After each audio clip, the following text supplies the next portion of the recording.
Hello Cancer, thank you for joining me for your year 2019 in-depth video for the Sun or the Ascendant. There's always a sense of excitement as we approach the new year or once we're into it. And this year, certainly at the turn of the year, in terms of your solar return, is presenting you with some fabulous opportunities. These are going to provide a backdrop for the whole of 2019. And the one that stands out really brightly for me, for you, is the role of Mars. Now, Mars returns to its home zone of Aries on the very, very first day of the year. So it's going to give you a platform of confidence and assertiveness. And I think that's something that you can use in a very positive way throughout the year. But also, Sagittarius energy is very much to the fore too, and that's very much to do with your body, to do with your health, to do with your attitude to commitments and obligations. And Mercury, the planet of communication, forges a link with Uranus, also in your sector of work, wealth and status, right at the start of this year. So if you want to make progress in life, I think being innovative and open to new ideas, fresh approaches, can be a great way to crack on. But of course, at the turn of each year, the Sun is always in the sign of Capricorn for you, about relationships. And as the new year dawns, the Sun is very closely allied to Saturn. Saturn's been in this sector since December the 19th, 2017.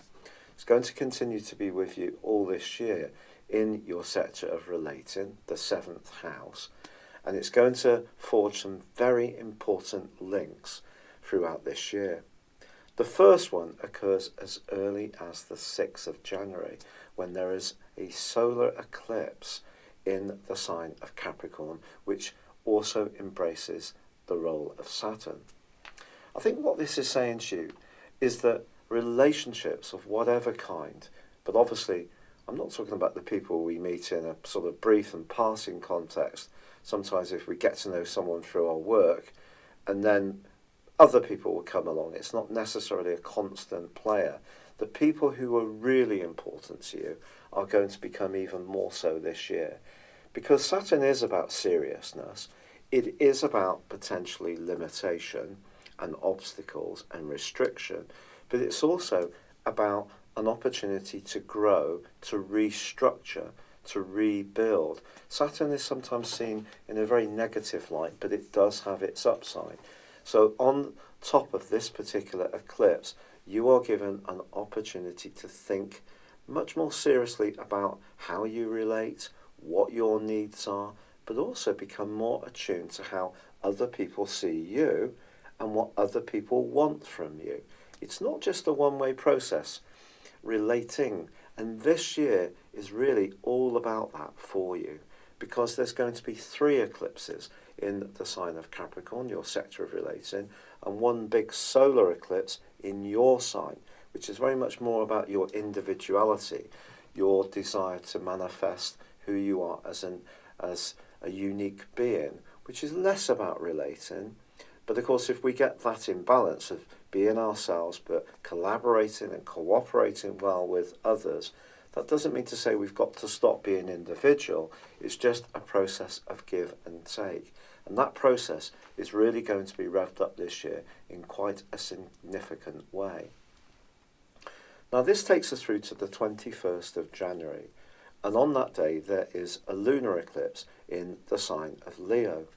Now for you, this is very much about your resources, the things that potentially, such as everyday costs, the expenditure you have in terms of your weekly budget, but also in terms of your basic value systems, the foundations of your existence.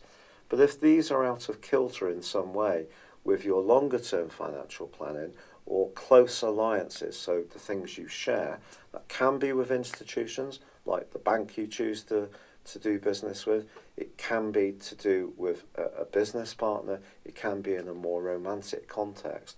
But these 2 eclipses are going to be working collaboratively. So over the following 6 months, making sure that how you interact around your values is going to be a crucial issue. So none of us is an island. We all need other people. And I think the pinch point, because of Saturn sat on top of that solar eclipse on the 6th, is going to come through in the guise of the lunar eclipse in Leo, and the two working in a polar axis are really asking you to be very, very conscious of what defines your relationships, what drives them, what makes a particular relationship important to you or not. And if there is a relationship in your world which is not providing you with the satisfaction you need, it's not enriching you, it's not helping you to grow, it's not helping you to balance your need as an individual with your need to collaborate, and the sticking point is a difference in values, is a difference in monetary outlook, is a difference perhaps even around the need for intimacy, then these can be factors in the following 6 months. But Uranus, of course, is going to be hugely important. It's forging that great link with Mercury at the start of this year, suggesting your ability to think outside the box will be superb for you when it comes to your professional aspirations and goal setting. But Uranus is going to be moving on the 6th of March, and for 7 years it's going to be in the sign of Taurus. Now, Taurus is about potentially intimacy in a certain way. It's about the things, sensual pleasures. It's about the things that we're drawn towards that give us comfort. It is also about money. But for you, it's also about how you network and connect to the world at large. So in other words, it's about your aspirations, your group connections, your friendships, and the higher, more aspirational values you have, not just in terms of more material goals and objectives. So Uranus being in this sector is going to shake up this sector, fizz it up. Now, if this rings a bit of a bell, it's because Uranus did, from mid-May last year, spend some of the time of the year through to early November in the sign of Taurus. And it was clashing with Mars, which was making its way for all but 1 month, because it went into a retrograde in the sign of Aquarius. And it may have been difficult when it came to defining your individuality to share that on a more intimate basis with someone else. And that may have been a bit of a sticking point. The 8th house position of Mars at that time was about passion, potentially about sensual attraction. But the 11th house was very much about your need to be a free spirit. And that need to be a free spirit is going to grow. It's not going to decline. Now, it just depends on the type of Cancerian you are. You are a cardinal sign. You're angular. That means that you are a leader. Yes, you're ruled by the moon, but anyone who has a perception that you're just chained to the kitchen sink, washing up and making homemade apple pie and cream, is sadly mistaken. Very often, people who are Cancerians manage things, whether it's the home, whether it's businesses, whether it's relationships with other people, in a very positive and constructive way. And this is because you have a sensory perception given to you by the moon, which helps you to understand the concept of security. And security is very important to you. But security can become stupefying if we're so secure but hemmed in by a structure that makes us almost risk-free. We're not actually going out into the world and experiencing new things. And this Taurus location for Uranus is definitely going to push you to explore, meet new people, be attracted to more unusual types of people over this next 7-year period. But because Taurus is a fixed sign, it doesn't mean to say that this process is going to be pain-free, because fixed means Taurus doesn't really like change. So Uranus being on it suggests a degree of tension. Now, the last time Uranus was in Taurus was in the run-up to the Second World War in 1937, and we know what happened in the following years. So structures that have stood for a very long time could be challenged. But I think the most profound influence you're going to experience yourself won't just be based on Uranus. It is potentially going to come from the connection between Saturn and Pluto, which runs from the 6th of April to the end of June. Pluto has been in your sector of relationships since 2008. Now, I need to beg this question. Have you seen a profound change in the way you relate? It may have seen you get hitched. It may have seen you get unhitched. It may have seen you be a bit more tough about your boundaries. It may have seen you be a little bit more giving around your boundaries. It just depends on the type of person and the unique circumstances you found yourself in. But with these two absolutely side by side, Saturn's about structure, Pluto's about change. Something around a relationship just has to change over that period of time. Now, it could just be your outlook, because Pluto governs our deepest motivations and desires, but it is essentially about getting what we want, and Saturn can be restrictive. So if you get what you want, but it's actually only on your terms, that's not going to lead to a very productive and successful relationship. So we're talking here about control. Now, this is a tender thing, because Cancerian people can be hugely sensitive but brilliant at managing things, but you're cardinal. So making sure that you're asserting what you want in situations has become a bit of a theme, I think, with Pluto's assistance since 2008, but it can become counterproductive if it is only what suits you, because Pluto works best when what we do works for everybody. If we are more selfishly motivated, that's when Pluto can cause us some issues. So whether you're in a relationship where you're looking to make changes, whether you're a single person who really would like to meet someone very, very important who can transform your life because of the quality of the relationship, it matters not. The key is relationships are really going to be occupying your thinking. Now, this could see a new business contact, a new collaborative or cooperative association as a friend, or it could be centered on your love life. But Jupiter, of course, the planet of growth, started this year in the sign of Sagittarius, which is going to strengthen you. And I think it's also going to give you an opportunity to meet people through your work, or at the local gym, or at the local golf course, or swimming pool, or the supermarket. The sixth house is about health, fitness, diet, organisation, but it's also about how we provide services to other people. So you may find yourself actually in a business which is very service orientated, and then clicking with someone who becomes influential in your life. Jupiter goes into its natural retrograde in the spring. That's normal, but for you, I think it's possible that there could be some frustration around your work, and that energy that Mars was giving you at the start of the year, along with Mercury and Uranus, to be more free-spirited, to be more assertive, to want more, to raise your profile in a more powerful and strident way, will fall over if the connection between Saturn and Pluto gives you the perception of someone who's a bit inflexible, a bit tough, a lot tougher than perhaps the astrological archetype is for your sign. However, the 2nd of July sees the astral cavalry, if you like, come into play, because then there is a solar eclipse in your sign. But it's a solar eclipse that's not making any particular connections to other planets. So I think it's going to help to strengthen you, give you the confidence to stand up for what's rightly yours, to see you not being coerced into bending in yourself into 7 different parts in order to make a relationship work. It's going to help you in the last 6 months of this year to be more true to yourself, but you're still being reminded of the need to relate, because the lunar eclipse on the 16th of July is back in Capricorn, and it is going to be combining with Pluto. Now, Pluto is about power, as I said. It's about transformation. It's about shedding that old skin, finding new ways of being.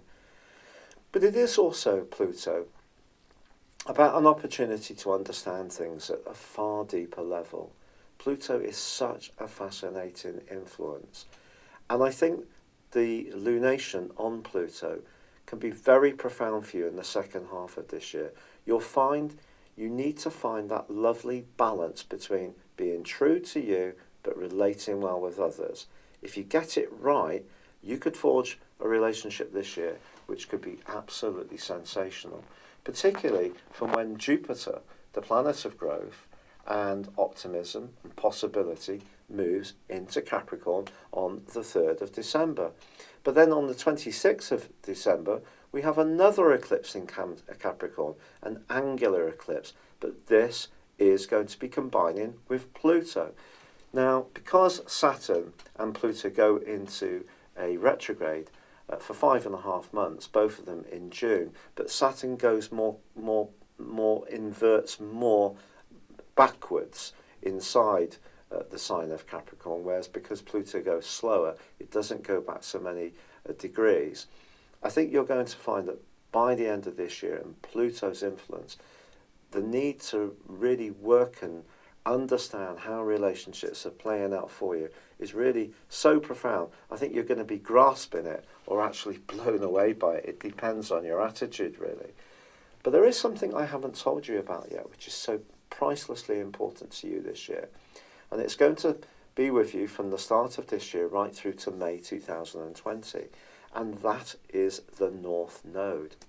The point of destiny, as it's known, in your sign is going to enrich your potential as a creative person, as someone who can think individually, who is prepared to be bold about things that you get an intuition about.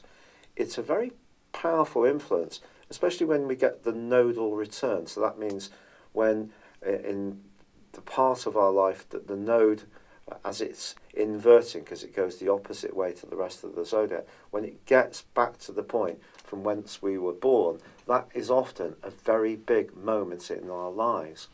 Now for you, it moving back through your sign as it is, depending on where your natal planets are in Cancer, it may just be that you have the Sun there, but you could have Venus there, you could have Mercury there, and as it's moving backwards, it's going to be very profoundly important, and it's also at times going to pick up with both Saturn and also Pluto. So, balancing you, the individual, against your desire to have a satisfactory sense of connection or commitment or enrichment from the associations you have, of whatever kind they are. If everything is in balance for you this year, I think a relationship can just be so good for you. It can strengthen you, and you can be a leader in that relationship, but you can also be receptive, because the moon, your ruler, is about reception. It's about your ability to be empathetic, to feel energy in situations, sometimes unspoken energy, and convert that into actions which are aware of other people, because of the moon being such an asset. But the moon can also be incredibly subjective. Sometimes secret fears and worries can work into the back of our minds and see us prevent opportunities developing, because we're not prepared to go outside what we control, what we can feel really comfortable about. All this stuff affects virtually all of us, quite frankly. But for you, it's very profound because it's your ruler. So I think the North Node is going to be hugely important to you, and Jupiter moving into your 7th solar house on the 3rd of December too. But it is those eclipses which really define this year. You're someone who can be very shrewd, probably one of the shrewdest members of the Zodiac of all. But if a relationship isn't quite working, this is the year when you have an opportunity to improve it, to grow it, to nurture it, or to find a way to move on from it if you need to be with someone else or learn more within yourself about how to relate and what's important for you in the relating process. It's been a real pleasure being with you. I wish you all the very best for this year. I'd love it if you would buy one of my 12-month personal forecasts for 2019 based on your time, date and place of birth. But for now, I'd love it also if you would like or comment on this video or subscribe to this channel. Thank you.